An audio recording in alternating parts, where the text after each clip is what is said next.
My daughter was riding her bike to the corner store when a truck came out of nowhere and hit her hard. She flew off the bike and landed face first on the pavement. People heard the sound from 2 blocks away. The driver didn't stop. Didn't slow down. Just kept going. And that's the moment everything in my life broke. Jasmine is 10. She's careful. She always checks both ways. She's not the kind of kid who takes risks. She was just doing something normal. Something innocent. A bottle of orange soda and a bag of gum, that's what she wanted. And now she has a steel rod in her leg, a permanent limp, and a fear in her eyes I've never seen before. The truck was navy blue. Several neighbors saw it. One even swears she saw the driver glance back before speeding up. Said he had a dark cap on, maybe a beard. And someone else? They recognized the truck. Said it belonged to Darrell Bennett. I didn't need to ask who that was. Everyone in Monroe, Louisiana, knows that name. Darrell is the younger brother of our sheriff, Mark Bennett. And their father? Vernon Bennett. Former head of a local Klan chapter. That family name still carries weight around here. Not the good kind. The paramedics got Jasmine to the ER fast. Her leg was snapped in 2 places. Surgery was immediate. The doctors said she'll walk again, but not the way she used to. She'll have a cane. Maybe forever. And when they said that, Jasmine didn't cry. She just stared out the window. Like something in her shut off. That night, I sat by her bed and waited for the police to come talk to us. They didn't. I had to call them myself the next morning. When they finally showed up, it was 2 deputies, polite, professional, almost cold. They took statements. Asked Jasmine some questions. Then left. No arrests. No updates. No urgency. It was like they were filling out a form, not investigating a crime. The next day I found out from someone at the station, off the record, that they already knew it was Darrell. Knew from the first day.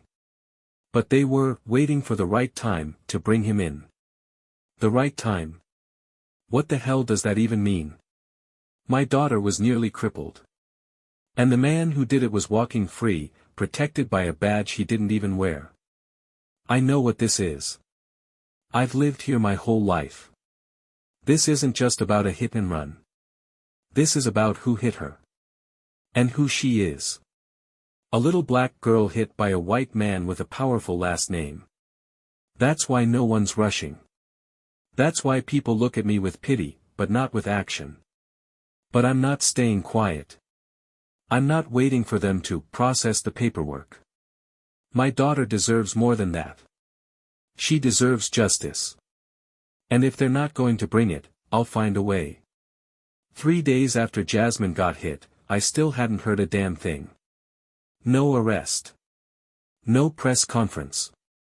No knock at my door to say, we've got him. Nothing. I kept calling the precinct. Left voicemails. Went down there in person. All I got were tight-lipped answers and fake sympathy. The investigation is ongoing, sir. We're doing all we can, sir. But they weren't. And I knew exactly why. They were protecting him. Darrell Bennett wasn't just some nobody.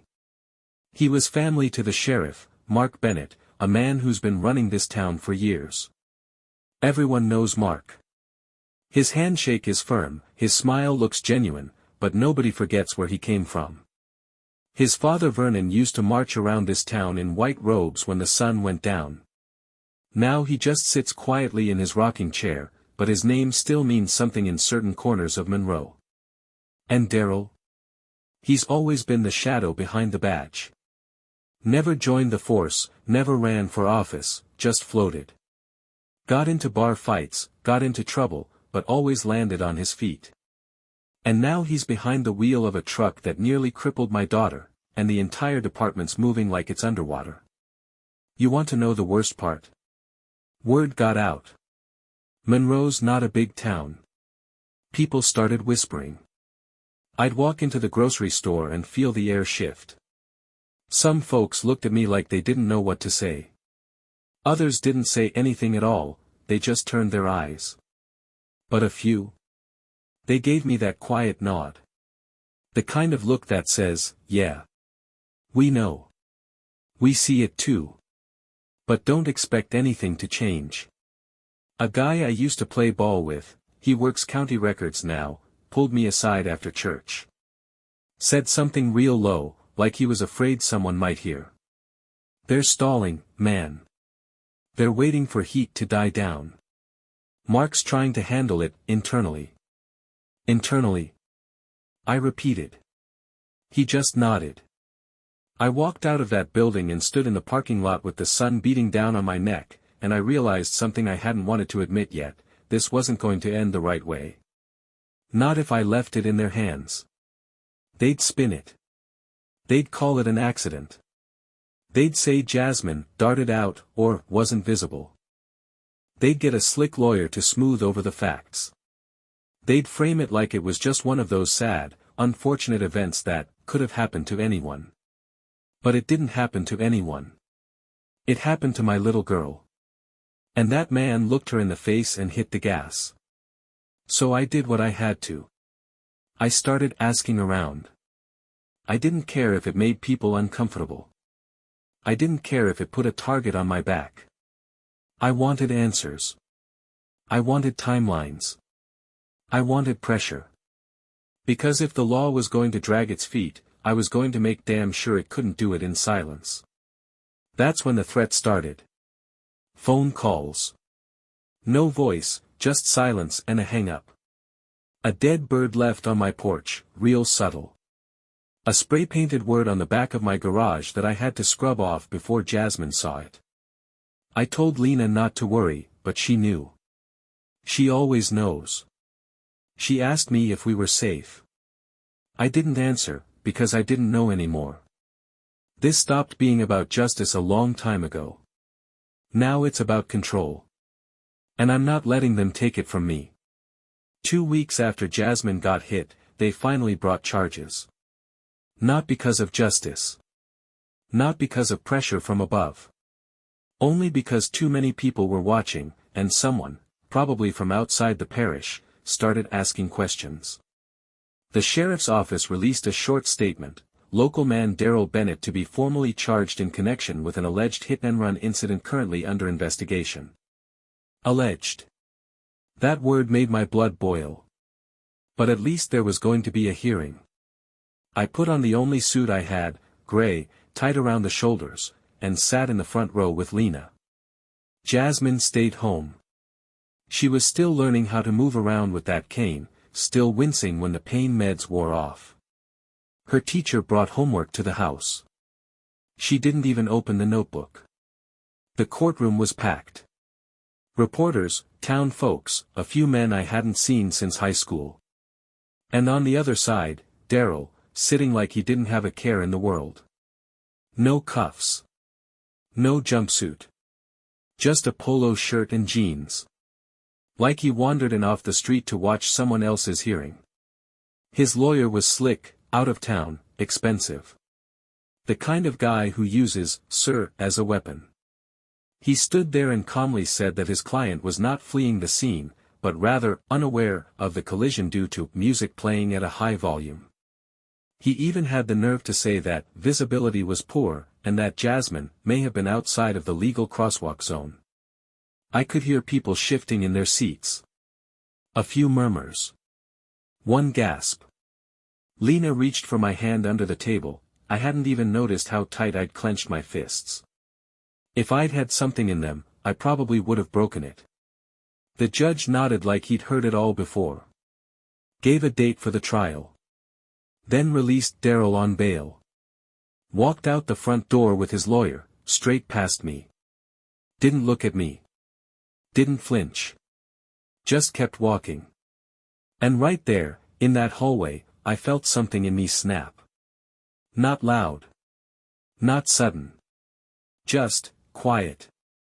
Like a cable pulled too tight for too long. I didn't say anything to Lena in the car. I didn't say anything when we got home. I just stood in the garage that night, staring at Jasmine's bike, still bent, still bloody on the handlebars, and I realized something that scared the hell out of me. I didn't want justice anymore. I wanted balance. I wanted that man to know pain. I wanted him to see his life tilt off center. I wanted him to walk differently. Sleep differently. Live differently.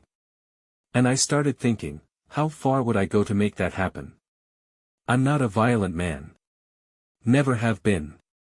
But when the law makes itself optional, when the system draws lines and says, not for you, what exactly are we supposed to do?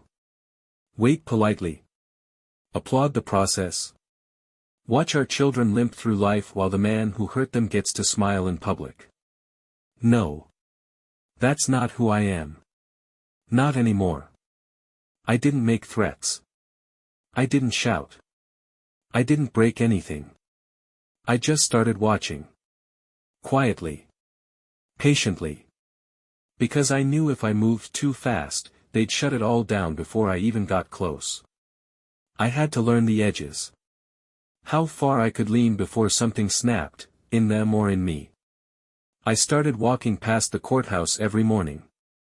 Not with purpose, just with presence. Coffee in hand, phone to my ear. But I was watching. Studying. How the deputies rotated shifts. Where the doors led. Who smoked out back during breaks. How long it took the bailiff to walk from bench to hallway. It wasn't a plan. Not yet.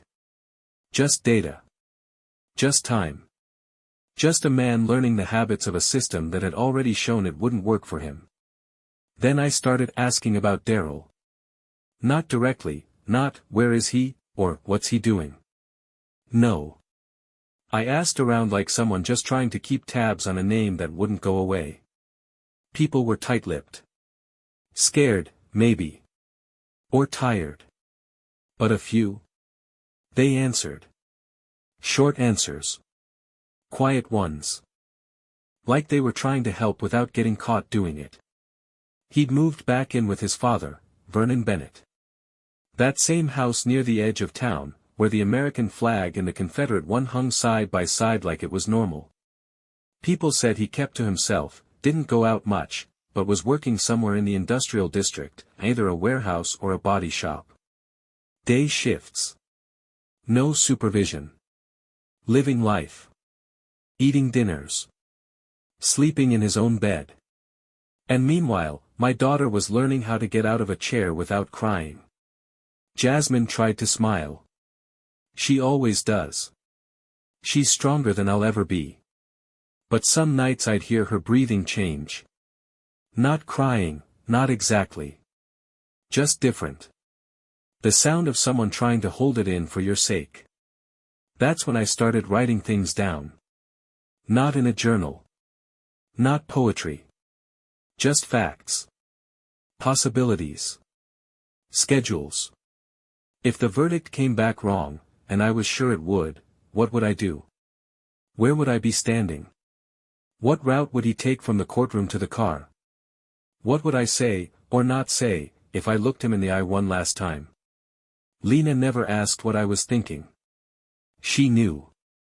In the way only a wife can know. She'd look at me differently now. Not angry.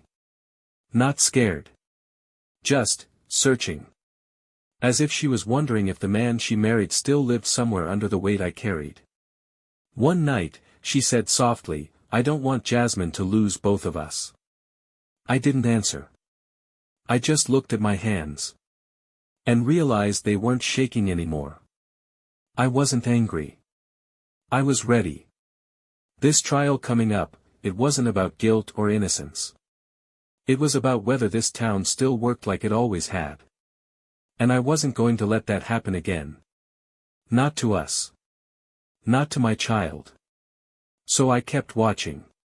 Kept listening. Kept planning. Not because I wanted revenge. Because I was done hoping for permission. The courtroom was packed. Not because people cared, not really, but because they were curious. The kind of curious that keeps small towns running. The kind that makes folks whisper in parking lots and pretend to pray harder on Sundays. They wanted to see the man whose daughter had been broken by a truck. They wanted to see if I'd flinch, if I'd cry, if I'd stand up and scream when the verdict came down. Maybe some of them wanted me to. Maybe some of them would have done it themselves, if it had been their kid. I sat in the front row, just like before. Lena beside me. Jasmine at home, too tired, too sore, too smart to sit through the theater. I wore the same suit. Same tight collar. Same silence. Darryl sat 2 tables over with that same smug calm on his face. He didn't look at me. Not once. His lawyer, sharp as ever, kept his voice smooth. Kept calling it a mistake. Said again that Darryl didn't know he hit her. Said maybe Jasmine wasn't visible. Said kids ride bikes unpredictably. He even used the words, tragic but unavoidable. And when he said that, my chest locked up so hard I thought I'd stop breathing. Then it was the prosecutor's turn. She was young. New. Probably the only reason this case hadn't been buried in paperwork. She did her job, played the footage, showed the diagrams, repeated the medical reports. She didn't go for emotion. She went for facts. But facts don't always win in Monroe. When the jury came back in, I already knew. I knew by the way they didn't look at me. I knew by how quickly they sat down. Guilty, the foreman said. But then came the sentencing, and that's when it really hit. 8 years. That was the number. 8 years. For ruining my daughter's body. For driving away like she was roadkill. For sitting in court week after week acting like this was beneath him. And even that came with the possibility of parole after 4. I didn't move. I didn't blink. I just stared at him as the judge read it out. Darryl didn't react either. Just nodded like he'd expected it. His lawyer leaned in, whispered something in his ear. They both smirked. That was when everything inside me started screaming. Not loud, not wild, but deep. That quiet, focused scream that rises from the part of you that's done playing by rules that don't apply to you. I looked to my right. 2 deputies. One by the door. Another near the jury box. I looked left. The hallway where they'd take him out. No cuffs. No chains. Just a walk down a hall and out of my life. Unless I stopped it, unless I did what I'd been rehearsing in my head for weeks. I stood up. Lena grabbed my arm. I didn't look at her. Couldn't. I just focused on him. 3 steps and I could be in his face. 4 and I could do more than that. And for one long second, I didn't care what happened next. I didn't care about trials or records or futures. I cared about Jasmine. And that was what stopped me. Because if I moved, if I acted, then she'd lose more than her leg. She'd lose her father. Her protector. Her one steady thing in a world that had already proven it didn't care about her pain. So I sat back down. And I watched them take him away. And I let the weight settle on my chest like a stone. Because even though I didn't go through with it, I came close. Closer than I ever thought I could. And part of me still wonders, if Lena hadn't touched my arm, would I have stopped at all? It's strange how quickly a courtroom empties once the decision's made, once the cameras are off and the verdict's been spoken, like everyone was just there for the show and now they've got no more reason to stay, like pain evaporates the second the sentence is read, but pain doesn't leave like that, it lingers, it follows you into the hallway and clings to your clothes and your skin and your breath. And I carried it with me in silence all the way to the parking lot, not looking at anyone, not saying a word, not even to Lena, who walked just behind me with one hand still slightly raised, as if part of her expected me to turn back and finish what I'd started in that courtroom. I didn't speak the whole ride home. The city blurred past the window, familiar streets looking foreign, buildings I'd driven past for years suddenly stripped of their weight, because now they belonged to a world where that man had walked into court, smirked his way through a trial, and walked out with a sentence lighter than my daughter's limp. And even though 8 years sounds like justice to people who've never had to choose between rage and survival, to me it sounded like a reminder that the system never truly saw her as real, never saw me, not as a father, not as a man, just another name in another case they were eager to forget. When we got home, Jasmine was napping on the couch, a blanket over her legs, that same old stuffed elephant tucked under her arm, and she looked peaceful, like nothing had ever touched her, like maybe this world hadn't marked her yet, and in that moment, I almost let myself believe that this could still be enough, that not losing control in that courtroom meant something, that maybe restraint counted as strength, even if it didn't feel like it. But as I sat down across from her and looked at her cast, at the metal brace poking from under the blanket, at the quiet twitch of her fingers as she dreamed, I realized I wasn't angry anymore, not in the loud way, not in the fists clenched way. I was hollow, emptied out, scraped raw by the truth that no sentence, no prison, no carefully worded judgment could ever put us back together the way we were, and all that was left now was learning how to live with the silence. That night, I went into the garage.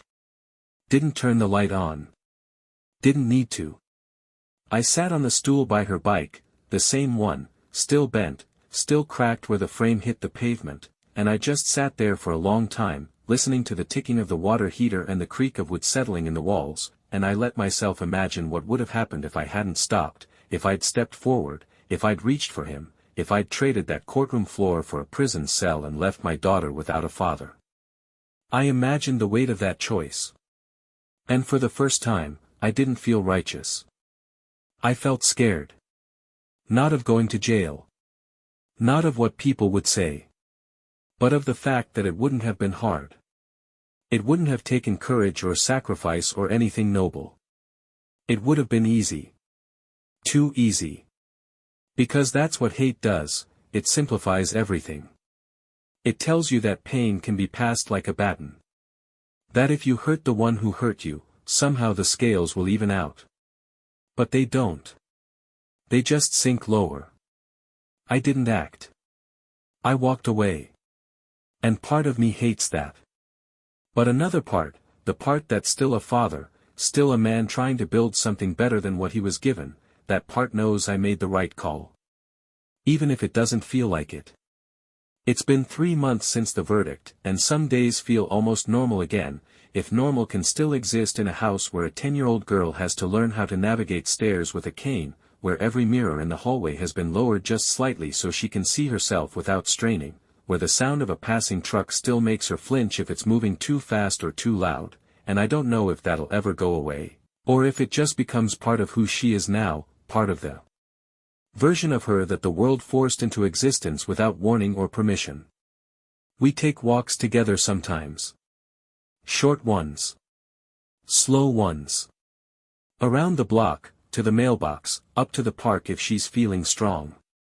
She holds my hand now, even though she didn't used to, and every time she does, I feel both the weight of what we almost lost and the guilt of what I almost did. Not because I still think it would have been wrong, but because I know deep down that I would have done it if one thing had gone differently, if Lena hadn't touched my arm, if the deputy had been one step too slow, if the hallway had been just a little bit more empty.